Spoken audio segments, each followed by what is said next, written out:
दोस्तों, ये कहानी एमिली नाम की एक लड़की की है जिसे 6 अलग अलग तरह की शैतानी आत्माओं ने अपने बस में कर लिया था। इन आत्माओं ने एमिली को इतनी यातनाएं दी जिसका आप अंदाजा भी नहीं लगा सकते।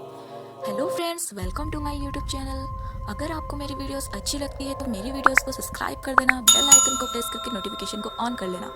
मेरी वीडियोस आपको कैसी लगती है आप मुझे वो मैसेज में भी बता सकते हैं कमेंट सेक्शन में। तो चलिए दोस्तों, आज का स्टोरी स्टार्ट करते हैं।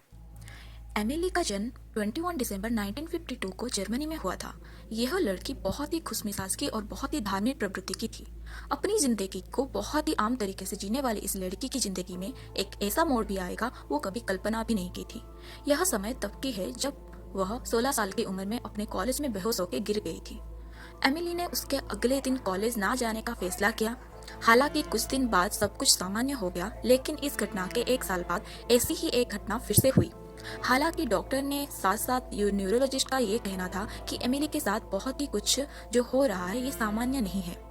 फरवरी 1970 को एमिली को टीबी की बीमारी ने पकड़ लिया, जिसके चलते हुए उसको हॉस्पिटलाइज किया गया था।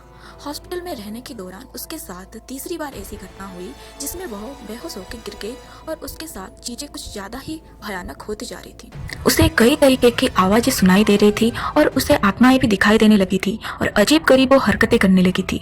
डॉक्टर ने इसे फिट्स का दौरा समझकर उसका इलाज किया और कुछ दिन बाद उसको डिस्चार्ज दे दिया गया, लेकिन उसकी हालत फिर भी ठीक नहीं थी।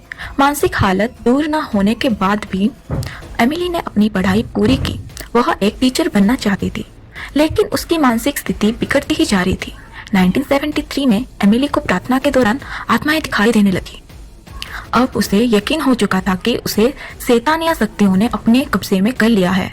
एमिली बहुत ही बेबस हालत में थी। डॉक्टर उसकी किसी भी तरीके से मदद नहीं कर पा रहे थे। थक हार कर एमिली के माता पिता ने उसे चर्च के फादर के पास लेके गए। फादर ने देखते ही कहा कि इस लड़की के अंदर 6 अलग अलग तरह की शैतानी शक्तियों ने कब्जा कर रखा है। कहा जाता है कि एमिली की हालत इतनी ज्यादा बिगड़ चुकी थी कि वह फ्लोर से उठकर अपनी ही यूरिन पीने लगी थी और कोयला खाने लगी थी, और इससे तो छोड़ो वो कीड़े मकोड़े के खाने लगी। इस दौरान एमिली धार्मिक चीजें और क्लास से भी दूर रहने लगी थी। फादर ने एमिली पर भूत भगाने की प्रक्रिया शुरू कर दी। इस प्रक्रिया के दौरान एमिली को चेन से बांध कर रखा जाता था।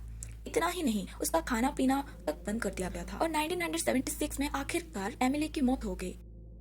रिपोर्ट में सामने आया कि एमिली के दांत टूट चुके थे और पूरे शरीर में चोटों के निशान थे। फादर के मुताबिक मौत से पहले उन्होंने हाथ और पैर में वैसे ही निशान देखे थे जैसे क्रॉस में लटकते टाइम जीसस के हाथ में जैसे दिखाई दिए थे। फादर के मुताबिक यह एमिली की आत्मा मुक्त हो जाने की निशानी थी, जबकि कोर्ट ने इसे हत्या का मामला डिक्लेयर कर दिया था। कोर्ट ने 1978 में एमिली के माता पिता और फादर को हत्या के जुर्म में जेल की सजा सुनाई थी।